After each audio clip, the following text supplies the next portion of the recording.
Hello, hello, hello.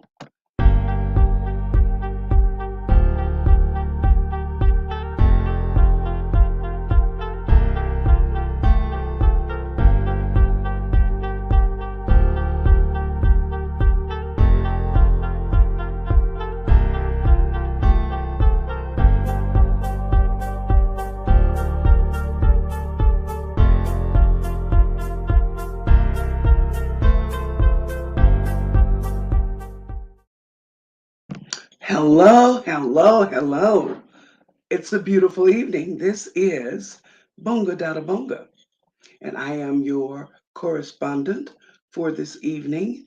I am Ella Dashanaba King, the founder, if you will, of BongaDadaBonga. But tonight, before we go there, let's just talk about what's happening tonight with BongaDadaBonga. I just want to say that we take the time to listen to what you have to say. And based on some of the things that you said to us, many of you are asking to actually see the initial premiere show over. So that is exactly what we're doing. We are, in fact, rerunning the original tapes for Bonga Dada Bonga. Excuse me, please. Let me turn on this light. Okay. Okay, there we go. Yeah, we are running the original Bonga Dada Bonga show. Let me say hello and thank you to that listener who's tuning in, that viewer who's tuning into Bonga Dada Bonga at this time. So we want to start out by saying a little bit about what Bonga Dada Bonga really is. As I stated earlier, I am the founder of the platform, and it came into existence because we saw a need to create a platform for women to be able to speak. That's what it's all about. That's where it actually started from. I am Ella Dashanaba King, and Teresa Kemp will be joining me from time to time as correspondents on the show. We will bring other hosts, other co-hosts, and an exciting roster of visitors to Bongo Dada Bonga. But tonight, I will be serving as your commentator. We'd like to give shout outs to Nana. We are expecting her. Well, maybe we're not expecting her in the studio because this week, guess what? Nana became a new grandmother. She has other grandchildren, but this week on Wednesday, a new grandson, a new grandson showed up on the scene. So, Nana, congratulations to you and continue to spend your time with your beautiful young grandson. And we look forward to having you back on the Bongo Dada Bongo show when you're here to be on the show. Let us give a shout out also to Gadamore and Aisha reaching out to us from Ghana. We see Sissy out of South Africa.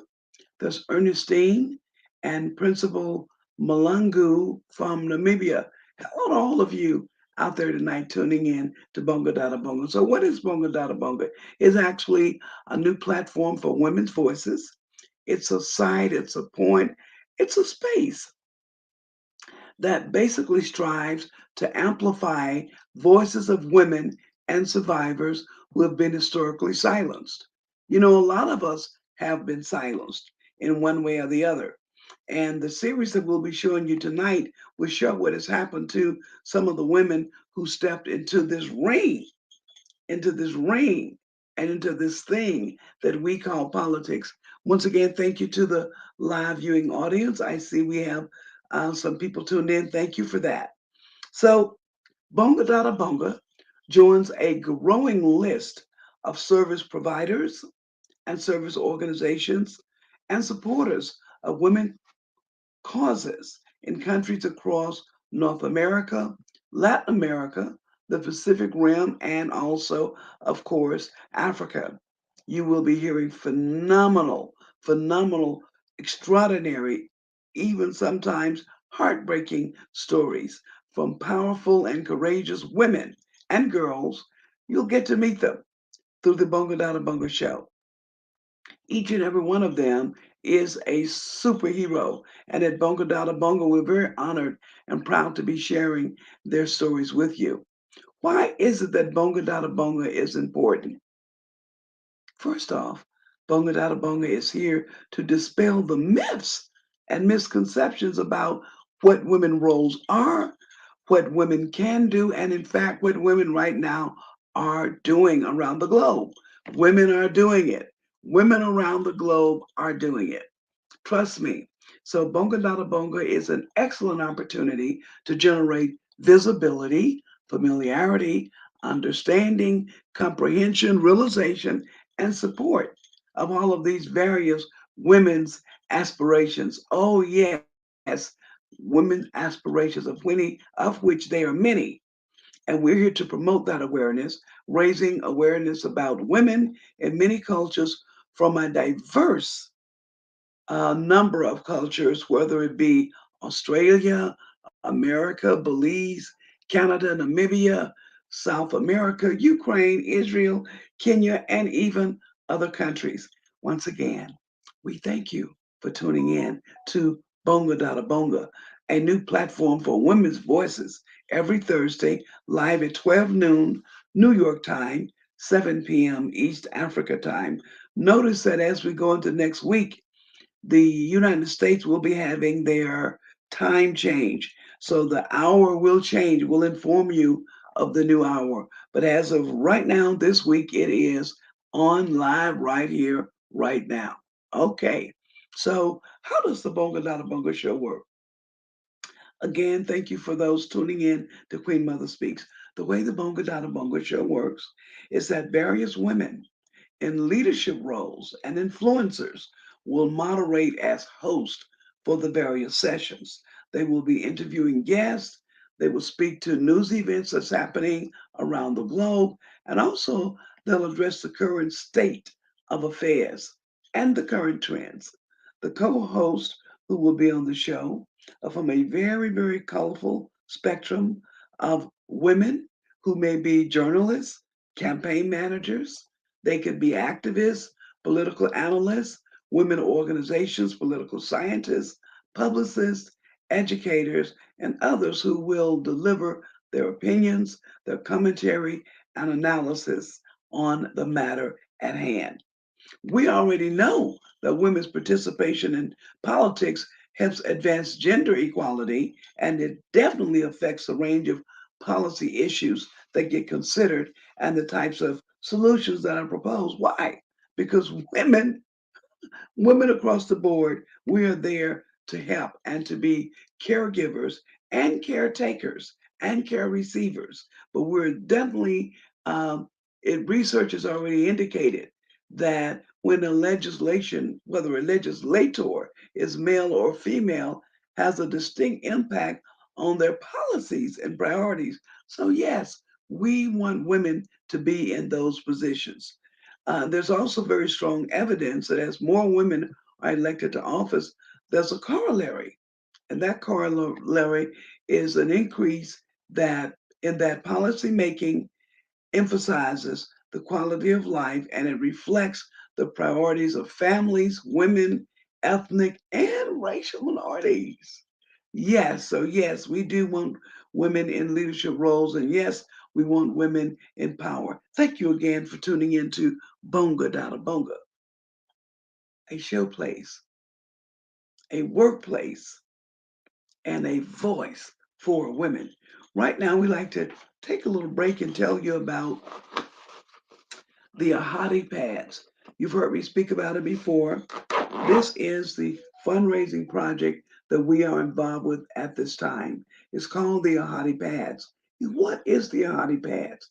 It is a reusable sanitary pad, a reusable sanitary pad, and it comes in this very little convenient uh, holder. Okay, it's like a little purse, if you will. And when we open it, inside, we find, guess what? Four reusable sanitary pads. Let's take a look at one of them. This is what the pad looks like. Okay, and you snap the button, here. And then you see the other side of the pad. This is the part that goes to your body, and then it snaps onto your underwear. You snap it, and there you have it, just like this. So what we have a fundraiser on right now for the Ahadi Pass. We're asking you for 10 US dollars or 1,000 Kenya shillings. What will that do? It will provide for one young girl 4 of these pads, okay? 4 pads and 2 pair of underwear for only $10. Now we do have a promotion coming up on November 10, where we will be going to the Masai Mara, the second Nandi village, where we will be distributing 200 of these pads to our young girls. Why do we need to do that? What's the importance of why do the girls need to have the pads? Well, women around the world experience their cycles. And as such, that's a monthly occurrence. But in many cases, the young girls are not able to go to school on the days that they have their cycle. So that means what? They miss. And if you miss too many days, then you miss the semester or you don't get to pass. So we don't want not having a pad to keep a young lady out of her education. Rather, we want to empower her. We want to empower her in such a way that she can remain in school. So again, we're asking for 10 US dollars or 1,000 Kenya shilling. You can send your donation contribution to M-Pesa 0796 509 965, or you may send your donation to PayPal. PayPal, go to email dashaking@gmail.com, DASHAKING at gmail.com. So now we're looking to receive yours. In fact, you know what I want right now? I want about 15 of you to send me $20. I need 15 of you to send me $20 or 15 of you to send me 1,000 Kenya shillings for the project. Okay. We do need that. In fact, let me put those numbers on the board. Just give me a second to type that in. Okay. And it's called the Ahadi Usual Pads Project.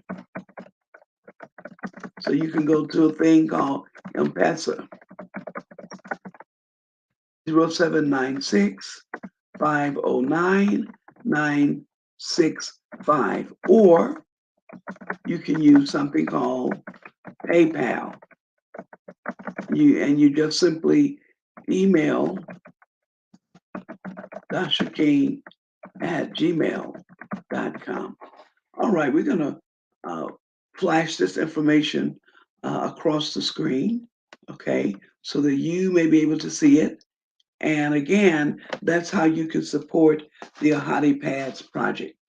So please, on November 10th, that weekend, we'll be going up to the Mwaura again, where we will be distributing to our first 200 girls. Help us to do that.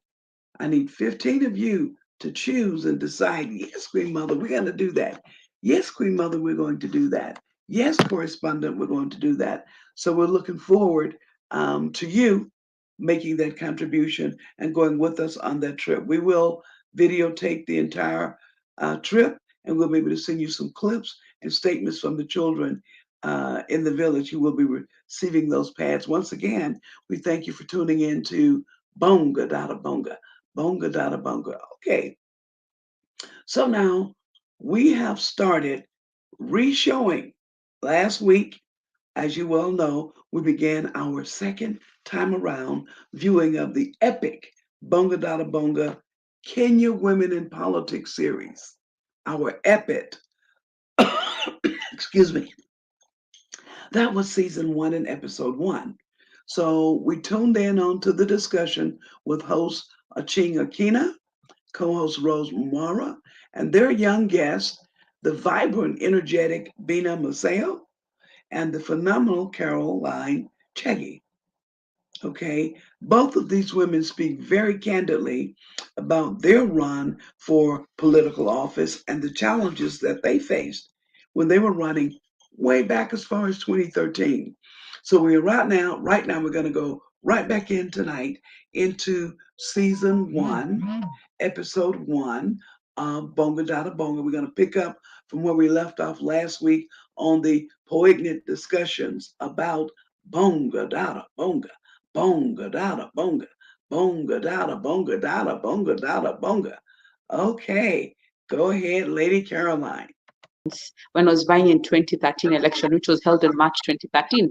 And I remember going to the police station, and the police asked me, why is my opponent attacking me? Nilimkata. Did I refuse his advances? As if, am I meant to accept his advances because I'm vying for a political position? I remember I was so shaken. I was driving, and I remember putting my car on the side of the road because I was so shaken I couldn't drive. So I had to take a motorbike to go to the police station. And then when I arrive at the police station, they look at me head to toe. They're like, Nini umefanya? What have you done in order for this to happen to you? What have you, yani umemchokoza? You girls, you young, wasichana kama nyinyi ndio mnachokoza wanasiasa, because I'm not a mwanasiasa. So as Bina rightly said, we have to have, my story is just a salt, a pinch of salt in the ocean. Every other woman in this nation, I remember the case. I don't know if any of you know the case of the lady from Meru who vied for member of county assembly.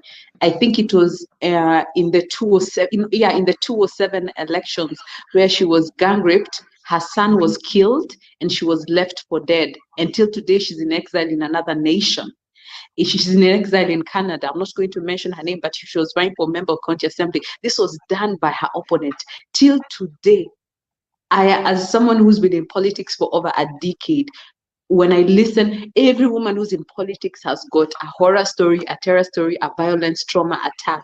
What are the mechanisms? No organization has ever asked me, do you want any counseling for trauma? No, all they tell me, keep on, get your chair, get your seat. If they cannot give you a seat on the table, bring your own chair. Where am I bringing my own chair? Even as long as I'm dead, I'm bringing my own chair.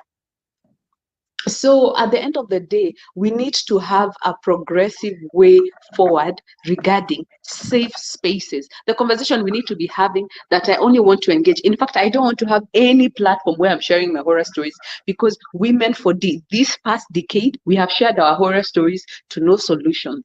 Can we have conversations and dialogue about safe spaces for women who are in politics? Which are these spaces and environments where women can be able to share their aspirations, their ambitions, where they are looked at as leaders? Not, I need to wear a trouser, not am I beautiful enough, am I not beautiful enough, not what advances did I do. And these conversations need to be held in our institutions, because when I vied most times and I look at, I had an international organization that asked me a very specific question. They asked me, you ran in 2 elections.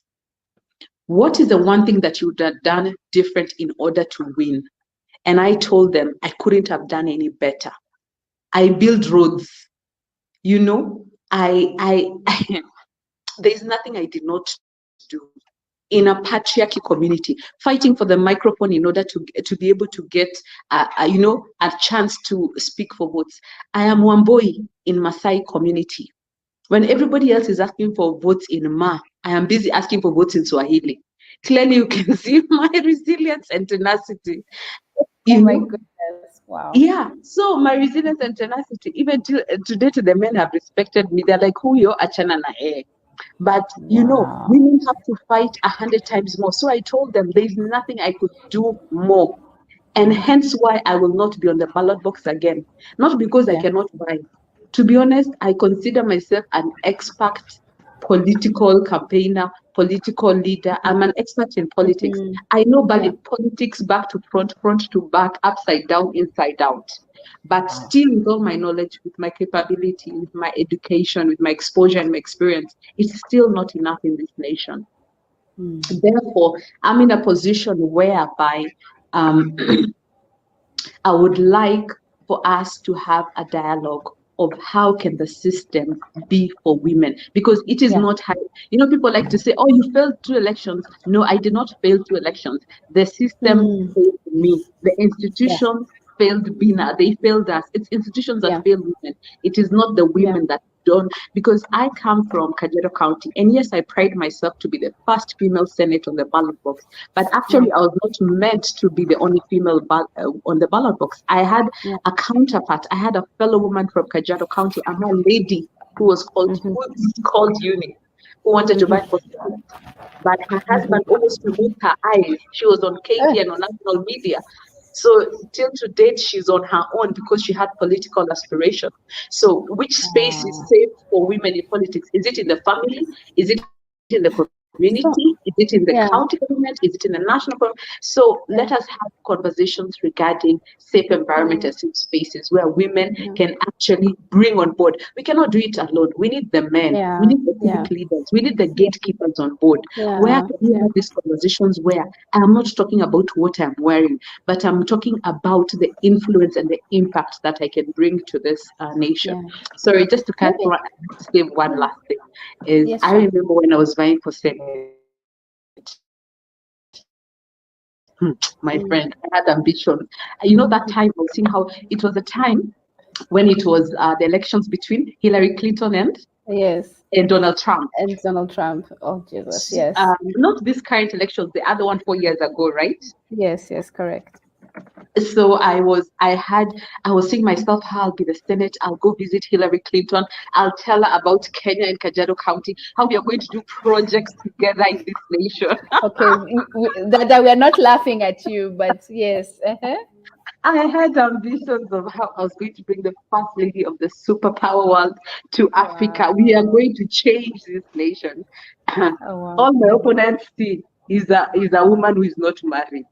Sincerely, honestly, Kajiado County should change themselves. I no longer feel sorry for myself. I feel sorry for the county because the ambitions I have, and trust Of me, course. they Yeah. would have come to pass.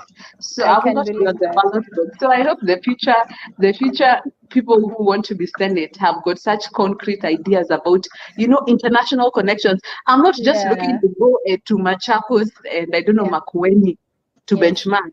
I was going to Yeah. benchmark at the White House, my friend. Bina, was Thank it like that you. for you when you entered this arena, when you thought about, oh, yeah, I'm going to go into politics? Maybe let me start with a step back. Did you expect to find this level of violence and nonchalant, even by police forces who are just telling you, why are you wasting your time with your beauty? I mean, that's just ridiculous. But did you expect that? Did you have an inkling that this is what you were going to get into, or maybe what were your ambitions going in? We've had Caroline saying that she had ambitions to go and consult Hillary Clinton, benchmark at the White House. What about you? What were your ambitions going into politics? I think first of all, I'll just paint a brief picture of where I come from. I was born and bred in Kayole, and I've already told you the stories about Yeah. Kayole. Let me Yeah. tell you, even when I began studying in graphics, the Yeah. guy who had a crush on me, he had from Kayole. It was like, girl, hey, no, girl. I now love you with a love, like Jesus love. I meant Jesus love because that was the time guys were taking Matri from Mudurwa. There was like a directive, you have to take a Matri from Mudurwa. I think one time he just escorted me to Mudurwa and then he just changed his attitude. Okay. But anyway, he just changed his attitude. He's like, girl.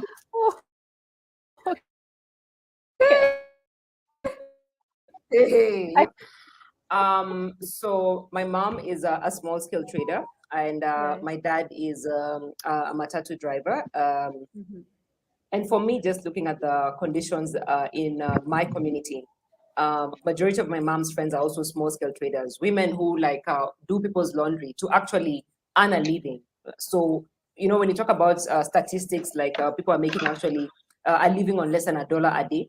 These are women actually who are making that dollar. That is like at times the maximum they can actually make in a day. Wow. I had Yeah. lost friends. I think I lost 4 friends growing up to crime, including anyway, let me just withhold the names, like the people I studied with in Mwangaza Primary. So just looking at the conditions in my community, and I remember just sitting with my friends, and we are like, you know what, we can't always be waiting to stone the MCA's car, to stone the member of parliament's car, and force them to listen to us. Like, there has to be better ways of engaging and understanding what are, like, what are, how do they prioritize our needs?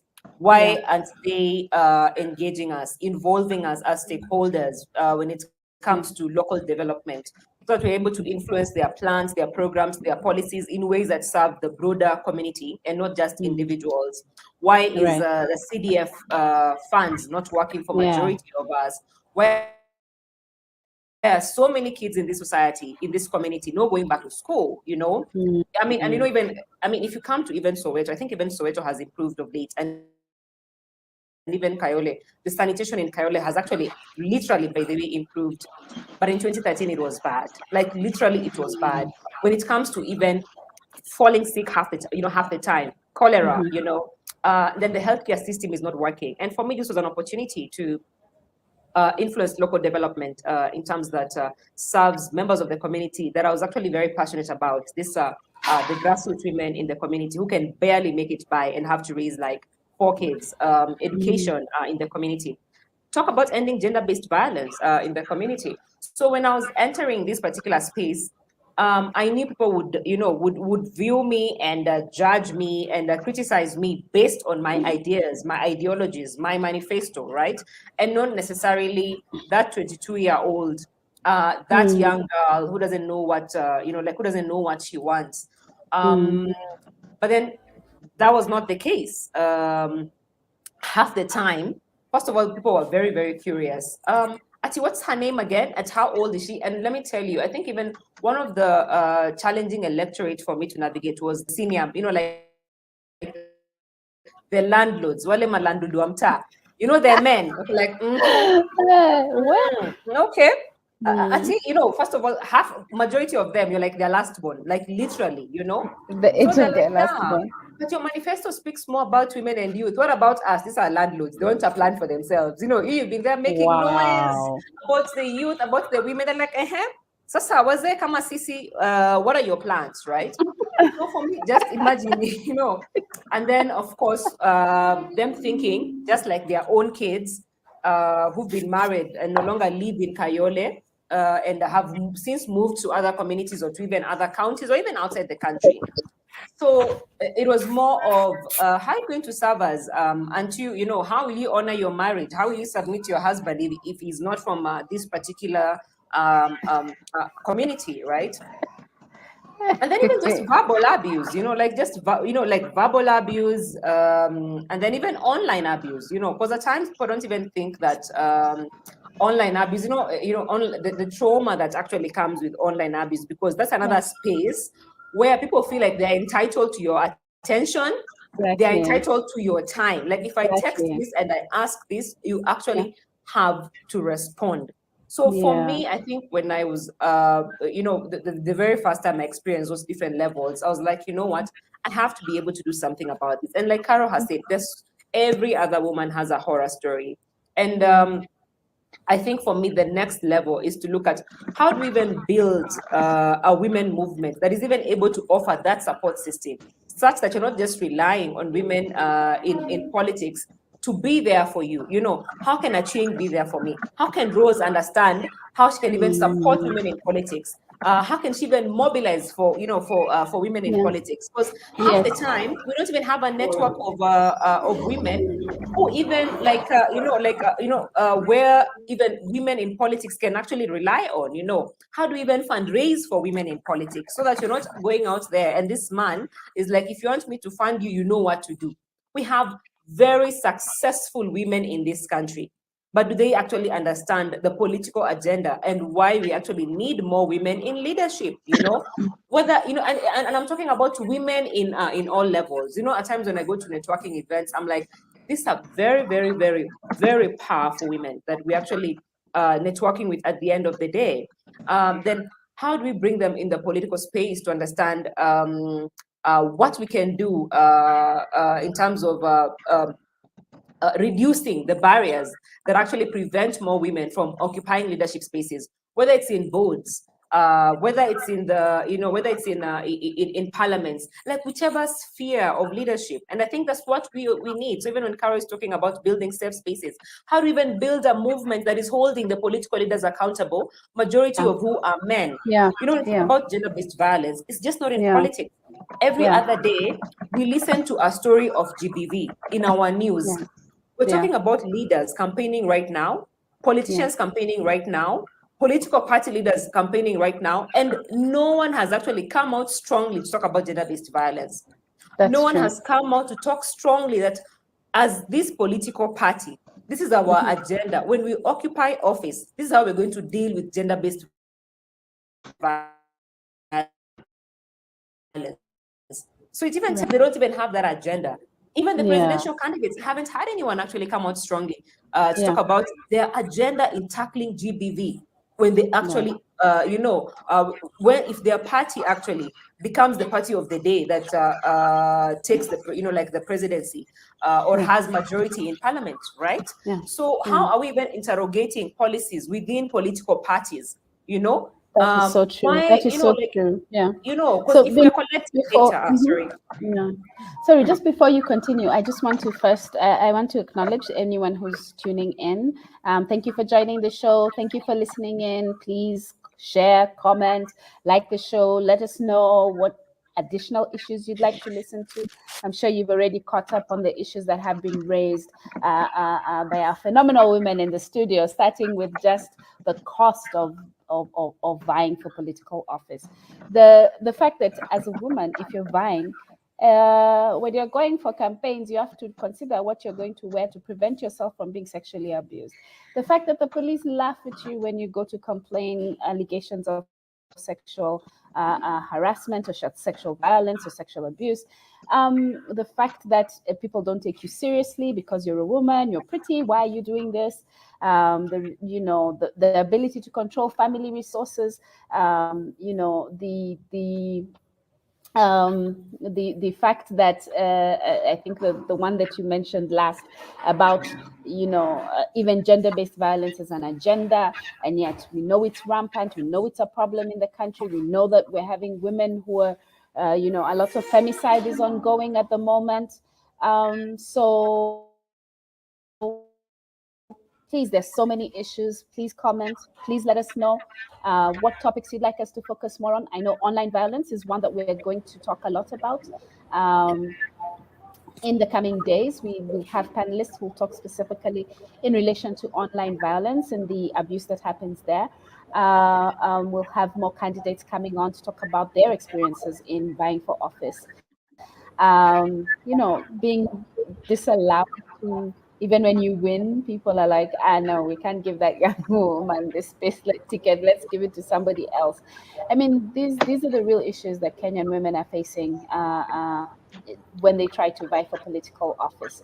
And the most ironic thing is that while women are struggling, women are interested, women are struggling to get onto the table, we are getting a 2/3 ruling by the court to say we can let the parties go this time because there are no women. What do you ladies think about that? Wow, maybe Achieng, even before Bina and Caro comes in, it's before you address the 2/3 gender rule, which has been there, and hence the reason why it needs to be implemented. But always when it comes to issues, and remember, 2/3 gender rule is not only on women, it's on both genders.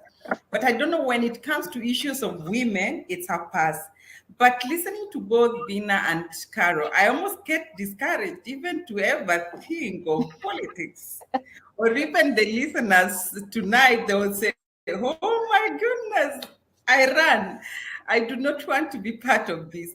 So what is it that we can do so that we can encourage more women to come to politics and to have the heart of even considering political positions as some of the leadership positions in this country? And probably even as you address the issues of 2/3 gender rule, probably, Caro, then Bina, we could hear from you so that we know, are we running away or are we getting encouraged to come closer to the seat? I don't think we can afford to run away, Rose. We can't run. We can't run. We have to be brave like Bina and Caroline. Yeah. Somehow and there are probably a million more of us in this nation. And I just want to answer what Achieng has asked regarding the 2/3. Yes, it has been cancelled because when they were having a seat, IEBC and everybody else who was having that boardroom, how many women were there? Maybe the only woman who was present was the one who was serving tea, or maybe one other or two token women. These decisions are made because women are not sat on that table. This decision is they probably called all the party neck, the NEC of the party, the leaders of the party, and probably there were 15 men sat in a table and a decision was passed, because you see, boardroom decisions are passed by majority. And there was probably no nay, there was all yes. So that is how decisions of this country are made. That is why we have to engender spaces. When IEBC and every other institution that says that it has 2/3 has been outruled, let us know who made that decision, and then you will see why was that law in the first place there. It was because of that. So Rose Mwaura is saying she would run away. You see, for those of us who are in politics, we're not in politics because of power. We're in politics because it's because I see the bigger picture. I have a vision for this country. I have a vision for my county. I have a vision for this continent. So when you're passionate about the end goal, these flimsy things on the sides, like, kunyimwa microphone, kutusiwa, for me, those are side shows. My eye is on the prize. And you see, it's not just for the faint at heart. It is for those who are convicted. I have such a strong conviction about my political calling that even after over a decade of not getting any political seat, you will not find me in any other arena that now I have abandoned politics. Even if I'm a farmer, that is a side hustle to fund my political dream. So this is where I will be till I'm 100 years, not because it's smooth, but I am praying that by the time I'm done, my 8-year-old, when she's going to State House, I'll have paved that way. She will never cry the tears I have cried. She will never have to find the barriers, the inhibitions, the abuse, the violence that I'll ever have faced. So when women have a conviction about their nation, when women decide enough is enough, like there are Liberian women who stopped the Liberian war and then ended up choosing Ellen Johnson Sirleaf to be their leader. It was not because it is easy. It is because they had a vision of a peaceful nation. So when we have a vision of a nation that is transformed in terms of equity, equality, integrity, transparency, when we have a nation where we know that all women have access to water, all women have access to healthcare, all children have got access to quality education, there will be no rape cases in this nation. Those are the things that drive me and champion me. So these small things that are inhibitors, for me, I'm not shaken by those. And they how can I say, they hinder and they bury, but they don't bury us. In fact, they make us more rooted. I believe I have a stronger backbone because of the hell I have been through in politics. Wow, Caro. So what you're confirming, Caro, is that there will be challenges along the way, but that does not pass. And have your eye on the prize. The prize. Yeah, fix your eyes. What is it? Yeah, if you have a strong why, you will always move forward. But if you have a weak why, trust me, the first opposition that comes, you will give up, and tomorrow you'll be in the corporate world. But if you have a strong why, you will know why the why is keeping you. You either have something to die for, or you don't have a reason for living, right? Yeah. Wow, amazing. Huh. That is so profound. Bina, is that the same for you? I mean, while you're also talking, can you address, because so many times I have to fight even with my own peers, my classmates, women like me, to explain why it's important to have women in politics. We keep hearing this rhetoric of, washana na, what is it, women reps. There's just inflating the budget for nothing. Why is it so important to have women in leadership? First of all, I want to agree with Carol's sentiments and, just echo what she's talking about, having a strong why. One of the people that inspires me are two leaders. First of all was Tom Mboya. And I like the quote by Tom Mboya. Guess what? There's no savior. It's up to you. There's no savior coming to save you, by the way. It's up to you. It's up to us. If you're waiting for a savior, there's none coming to solve your problems. And also, and Tom Mboya was, faced political was executed politically, right? But when you look at even the likes of Tom Mboya, if you look at most of our political leaders currently in this country, they began their journey when they were way young, in their 20s. They were occupying, the Tom Mboyas were 26. At 29, he was actually representing this, this country in global platforms. I get inspired by young women and powerful women who've gone before us, like Chelagat Mutai. And I draw a lot of inspiration from Chelagat Mutai because she was the youngest member of parliament to occupy office at 24 years old during President Moi's regime. And you can imagine how things were during President Moi's regime. And Chelagat Mutai would speak truth to power. Imagine you're elected. She was not nominated. This was not an affirmative seat. This wasn't an affirmative. She was elected at 24. And she was speaking truth to power against a president, and against a president from her own tribal background. It's easier. During elections, we get so tribal. We become so tribal. And here was a young woman who faced political persecution half the time. She would flee to Tanzania and then come back in. Literally, if you follow the life of Chelagat Mutai.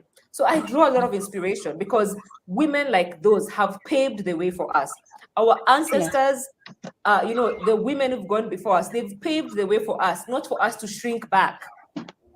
It is not for us to shrink back. We cannot afford to shrink back given the level of persecution they faced to even give us a voice, for us to be able to speak up and speak up our mind. Nowadays, you can even tell even whoever, you can speak up your mind even in social media. It's because people fought for those rights. We had a time when women could not vote in this country. Even just owning an identity card was problematic. People fought for those rights. So for me, when I think about the women who've gone before us, I'm like, we cannot afford to shrink back.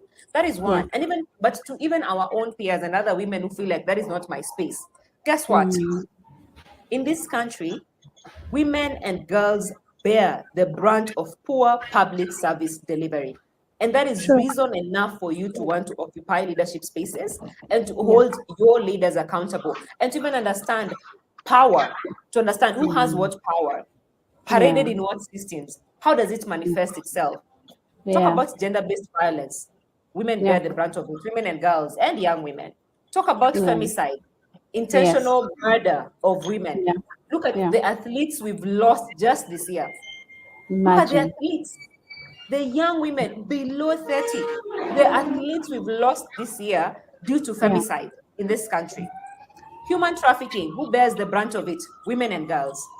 Female genital mutilation, who bears the brunt of it? Women and girls. Unemployment, who bears the brunt of it? In fact, ILO gave a report. Even during COVID, the bulk of the people who lost employment during that time were still women, right? So when you look at unemployment, who bears the brunt of it?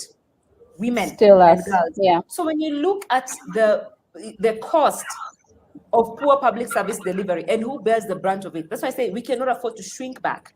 That's why we have to occupy those offices and say, even as a political party, what is our stand on gender-based violence in this country? Why are we struggling with gender-based violence in this country? Why are we struggling with unpaid care work in this country? Food security, who does it hurt the most? When it comes to access to water, who actually suffers the most? You see, like for me, even in the community, we don't have water every day. And my menstrual hygiene, my periods, do not know we don't have water next week. to come Right. when there's actually water. To wait until water To comes. wait Yeah. until on Thursday when there's water, so that they can come that day when there's water. You see what I mean? So if you Yeah. look at even when it comes to ending period poverty, who bears the brunt of it? So I'm just Of trying to course. say, poor public service delivery affects women and girls the most. And that is why Absolutely. we need a movement. All of us need to actually, you don't actually have to run for office. Literally, there's so many ways you can serve in this country. You can write about these things. You can Yeah. talk about these things. You can Yes. create the safe spaces Caro is talking about. You can be like, you know what, as Rose, I'm going to provide a platform where actually Right. women talk about this. Yeah. Communication, you can actually give visibility to Yeah. women the same way Bonga is actually doing. So there's Yeah. so many platforms. You can actually fund campaigns, Yeah. for women. You can actually push for this policy. We have very brilliant women who've traveled outside this country, who've seen systems work outside this Yeah. country. You can bring that brilliance in the policy making tables and be like, you know what, I think we can do this and this. You don't have to like literally run for office. You can serve this country in so many capacities. But first, you need information. You need information. You Yeah. need information, right? Yeah. So that is why So, for me, I Bina, we feel have we cannot someone here chase back. saying that, yeah, we have someone here saying that you're eloquent and strong-willed. And in my view, you can be a leader. Go for it. Griffin's University aluminum.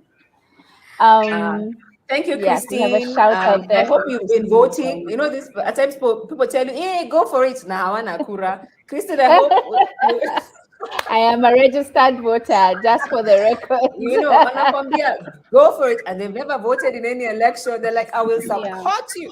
You see what I mean? So, thank you so much, Christine. It's really good to know that you're actually an alumni of Graphins, and actually Achieng and Rose. I hope we are voting in this election. In fact, I am voter voting. verification is going on currently. I am Voter voting. verification, yes, is Okay. going on Yeah. currently. Yeah. I am coming back from Kampala just for voting. I am a good citizen in that regard. Okay, Please. so as we round up this episode, I just feel like it's gone so fast. I can't believe it's an hour already. But as we round up this episode, I'm so curious. Bina, Caroline, you've told us all the challenges you've been through, the just craziness of it. Like I'm still even digesting a lot of the things that you have downloaded within this 1 hour. But yeah, I have to ask, like, would you do it again? And if so, what if you had to say 1, 2, 3 things need to be in place for me to do this again, what would those 3 things be?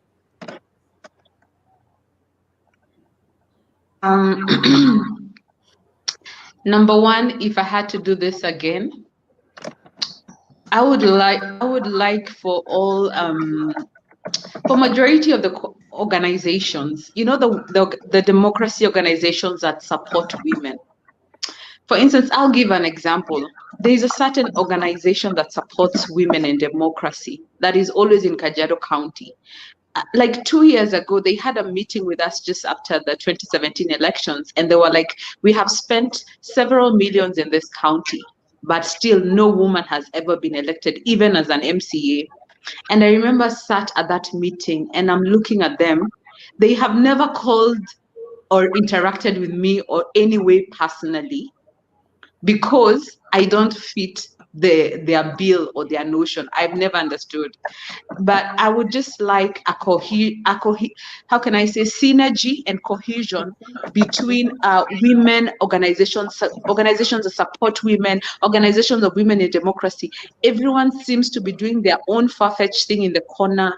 They like to dwell with almost like exclusive clubs, and they have like their own quorum, their own niche. It's so important that this organization actually go back to the drawing book. Yes, they have done. I am not even undermining what they have achieved. They have achieved some great They have achieved some great things for women, but it's so important that they come back to the drawing book, because how politics was 10 years ago is not how politics is today.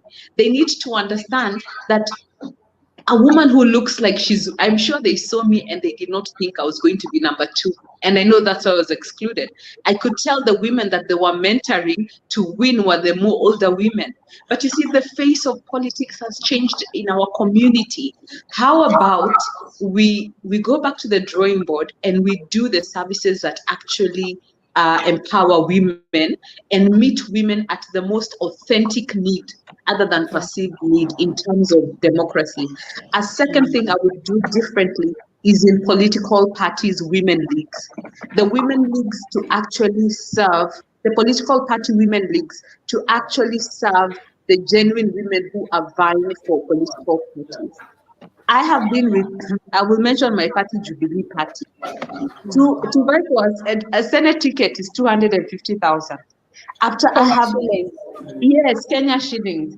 After women have, and you have not even calculated all the other things that you have to do. I'm so sorry. Let me just interrupt you briefly there, Caroline. Are you saying that because I had the understanding that I'm so sorry. What is that? Sorry about that. So, sorry, Achieng, let me just highlight that, for instance, governor, it was I think it was 1 million. So a female candidate pays half of that. So a female candidate pays $500,000. So for Senate, in my party, if it was the cost was 250, but for the women you pay 50%. So I think it's 125. But so that is how. I thought the party was supposed to be funded. You have to pay to get the ticket? No, you have to pay for everything within the party. So as somebody who, political parties have to see the goodwill from the women. Yes, I have not given my party millions of shillings, but no, what the little that I have contributed to my party is my everything. So how about parties invest in the women who are serious about getting and ending up actually on the ballot box? Political parties, there are those political parties that are so key that if you win primaries, you might as well have won the actual elections. I see. So you need to pay to get into those parties. Yes, you have to pay membership, ticketship, many other things. Yes, we have to invest in our political parties because we believe in their ideologies, right? True. But in this country, it's more believing in the leaders. In 2013, I think that is something that somebody said. I vied with NAP Kenya. To date, I admire Martha Karua. She's a lady who I can call. She advises me, like she's recently advising me how I need to align myself to become the deputy governor of Kajiado County. This woman has got plans and strategies. I sit with her, she advises me. So the last thing I would do is for all women aspirants to have women elected leaders, not aspirants, women elected leaders, to have a cohesive narrative. Right. Not when you go there, you try and fit in with majority. How about you remember the reason why you went into these spaces? It was to represent the unrepresented. So it is so important for those women who are there to represent women to have a narrative. I know it cannot all be similar, but let your narrative be towards building the capacity, empowering other political women so that we can become a majority. But if you go and sideline yourselves with the majority, then we will continue being the minority. Only those women who are elected, they are the game changers in these 2022 elections. They will change the game by creating spaces for other women. Do not feel intimidated when other women come in. When other women come in, it means now we become majority and no longer minority. So it is so important that women who are elected know to whom much is given, much is expected. Thank you so much. Bina, what answer the question, but also give us your final words. First of all, I would want to say that we need diversity when it comes to political party. When it comes to the leadership of the political parties, we have very few women at the helm of the political party leadership. And that explains how they make these decisions. Half the time, women are seen as dead weight when it comes to political parties. That is why even Caroline is saying, you know what, you don't have a chance if you don't have money. You see, if you don't actually have money, like financial muscle, you're seen as dead weight. And that is why even in these political party primaries that just ended, women were the first ones to be negotiated out. So if the party is zoning and doing consensus, they're like, first of all, Pesa Rose kwanza hana pesa, hana kwanza eka Rose kando, and then sasa tuone wamebaki wanaume wawili. So first of all, they say Rose we ngoja kwanza utapata women's rep. They're like, First of all, wanatoa Rose na Achieng. And then they're like, so, okay, bado Kinuthia na bado Omondi. Okay. So between Kinuthia and Omondi, who should stay? So first of all, women were the first ones to be negotiated out when it comes to consensus and zoning. Let's start there. And I'm saying that because I witnessed that. I participated either as an observer or even supporting some of the women who are running for MCA. So when I'm telling you that was it. Even for some women who faced SGBV in this party primaries, we appealed up to the political party tribunal.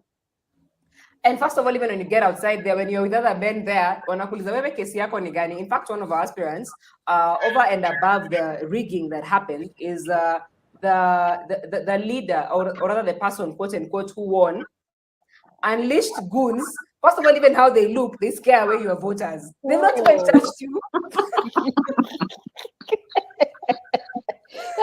No, you don't know if you start writing even before you. Sometimes look like they've been shonwad here. Just how they look like. They just scare you, So that was also one of the cases in terms of what we faced. And then outside the party, let me just not name this political party because political parties have so much to resolve right now. And they were like, but siasa haijui mwanaume na mwanamke. Imagine we are outside the political party tribunal offices, outside, and that's the conversation. Wewe kwani ungetafuta gunsu wako? That's the conversation outside, right? So even also how they still normalize that, right? So I think for me, when it comes to women in leadership, let us try as much as we can and infiltrate the political party leadership positions. When Caro talks about making decisions, right? Very, very key decisions. And I'm saying that because political parties form the government of the day. That is why you're even seeing so many other political parties. You're seeing all these coalitions because political parties form the government of the day. That is why even before a bill passes in parliament, you hear someone saying, you know what? The members of parliament aligned to this political party. We are voting this way. We're not going to support that bill. And your political party leader compels you not to even support a bill that is on the table that is supposed to actually support and help the citizens. But your party leader can actually compel you to vote in a different way. So let us infiltrate those leadership positions. Let us actually be members of political party, understand the policies. And I think now, sorry, Christine is distracting me at my ribs. Yes, Christine, we saw people, hey, they just scared. You don't vote, you're like, it's our. But let me, so maybe you can finish off with a word for me and people like me. Tunakaa huko tunakuona kwa TV too. What advice would you give us going up to the 2022 elections? I think this would actually be for everyone, Achieng, and I keep on saying it that the most important office in this country is not the office of the especially sisi wananchi middle class ambayo hatuendange kuvote. So that's what I'm trying to say. Like, the most important office in this country is not the office of the president. It's not the office of the senator, the office of the member of parliament, of the MCA, of the women rep. The most important office in this country is the office of the citizen. Once you understand your rights and you step up and fight for those rights, if everybody just did a little bit, just a little bit, and not delegate that to Caro. Like, now, Caro, you fight for us. If everyone did their part where they are, in your community, people are depending on you, on what you know, then this country will be so far. So for me, it's to encourage guys, occupy your office. Don't just say this election has been rigged. You know, this election is just not about the presidency. It's about those leaders running for MCA, running for MP, running for women rep. The people who affect the quality of your life is number one, the MCA and the MP. You could have a very good president in this election, but if your MP decides to gobble up all the money for CDF, let me tell you, you won't have any bursaries to give kids out here. So be very keen. Interrogate the current leaders. You know, interrogate the current leaders right now. You know, people say it has been rigged, and I'm like, by the way, Rose, MCA wako alishinda na kura ngapi? Haujui. In my up country, my MCA won with about 1,300 votes. Sasa, how many were rigged there? I mean, how many were even stolen? Surely. My MCA in up country won with 1,300. People don't even know who their former MCA is. You know what I mean? So please engage at that level. Don't just say it has been rigged and you don't even know your current leaders and the guys who are vying for those other positions. This election is bigger than the presidency. Thank you very much. Wow, Bina and amazing. Carol, this has been very exciting conversation and very These ladies, Rose, these ladies are fire. No, Fire. yeah. Sorry, Achieng. I have something I have to say.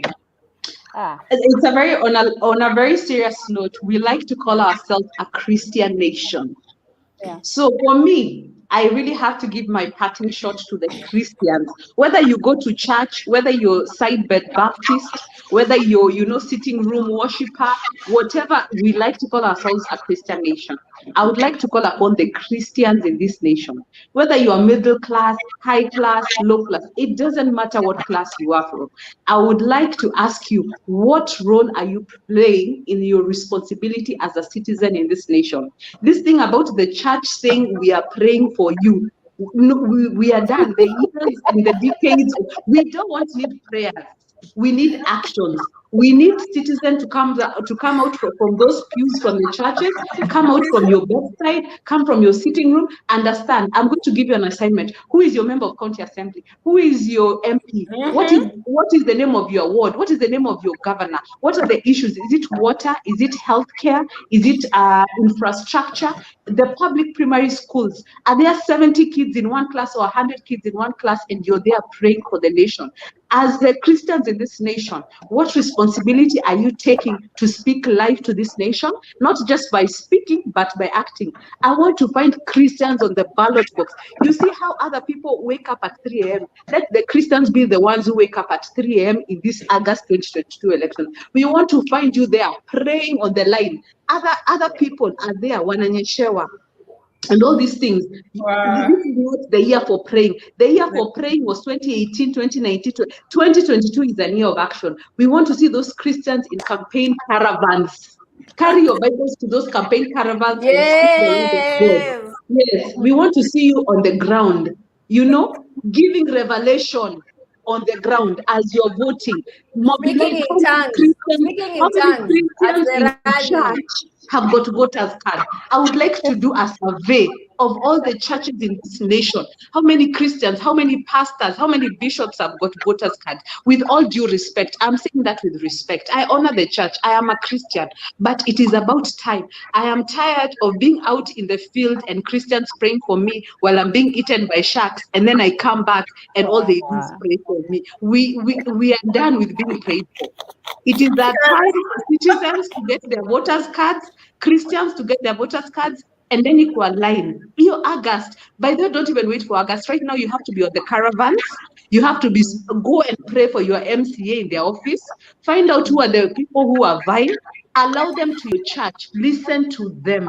Let the church be a platform for you to understand the development and transformative agenda for this nation. Wow. Christian rights. That is it. Thank you. And Achieng and Rose, just 1 second. You know why that is so important? 1 second. Yes. Yeah, you know why that is important? Because if you look at Daniel, he served under a very wicked king, Nebuchadnezzar. Imagine. And he was the governor and even giving advice. And even like Nebuchadnezzar as a king would rely on Daniel's guidance and advice. The same thing when Joseph actually was king in Egypt. Like Pharaoh would rely on his wisdom. Even when we had famine for 7 years, You guys are talking about COVID here, and there's no plan. There's even no Bina, Christian with a plan for Bina, us. Christians are looking for Joseph. Christian political party. There is no Christian political party. As Bina has said, You know. Daniel, you are going to be light in darkness. If there is no light in ODM, go and be the light in ODM. If there is no light in Maendeleo, chap, be the light there. You say Jubilee is wicked, go and be the light in Jubilee. Go into those political parties and be the light. Daniel served under a very wicked king, same as Joseph. And these people would even rely on them. You know, when guys say the president is not the problem, it's his advisors. Where are the Daniels then who can advise the president? Thank you. He's not the problem. Yes. So where are these advisors who can advise Achieng, that was Joseph. Fire from both Bina and Carol. That was fire. Indeed, speak, sisters, speak. It's a virtual platform that will be coming live on Facebook every Thursday from 7 p.m. Join us next week so that we'll have more exciting episodes like today. I think, Achieng, we must have started with a very high note. You agree with me? Absolutely. And we must get Bina and Caroline back on the show. Like, you ladies are just too much fire. I feel like going now to vote now. If only I have to wait till August. That's right. That's right. I join with this. Wow, fire. Did you feel the fire? Did you feel the fire? I'm telling you, BongaDadaBonga is hot. Our host, Achieng, is hot. Our co-host, Rose, is hot. And doggone it, those female politicians, those young women, they will be part of our leaders for the future. We are so thrilled to be having them here on the BongaDadaBonga show, especially since we're actually having our very first season 1, episode 1. Ladies and gentlemen, tune in again next week where we will go to BongaDadaBonga episode number 2 of season 1 and see what else. You see, because this is the time for the women to be running for office. They are around. We have to catch them in between. So we can't even tell you right now who's going to be on the show next week, but stay tuned. BongaDadaBonga every Thursday, live at 12 noon New York time and 7 p.m. Kenya time. Now, don't forget that on next week, the U.S. will go to daylight saving time, so that timing will change. We'll keep you informed of that. But thank you again for tuning in to BongaDadaBonga, and we look forward to seeing you again on next week. I am your correspondent, Ella Dashanaba King. Look at there, we're just going with BongaDadaBonga all the way strong. Thank you for tuning in. We'll see you again on next week.